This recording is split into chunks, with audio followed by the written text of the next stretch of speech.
Hello guys, नमस्ते। यो आज शुक्रबार बिहानको ताजा दृश्य हो। मेवान आज यो जुन खोला साइड थियो क्या, अस्ति नै थापाथलीको जस्तै यो यतापट्टिको खोला साइडको चाहिँ धमाधम आफैहरूले खाली गर्दै हुनुहुन्छ है। यस्तो राम्रो राम्रो घर बनाएर बसे, मलाई त थाहा थिएन यो पार्टी बस्थ्यो भनेर। यस्तो ठुल्ठुलो घर, पक्की घर बनाएर हेर्नुहोस् त साथीहरू। अहिलेसम्म यतिका वर्ष बस्नुभएको रहेछ। अब उहाँहरू चाहिँ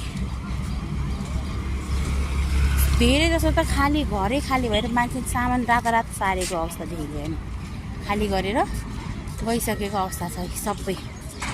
तपाईँले देख्न सक्नुहुन्छ यो खोला साइडको दृश्य हो।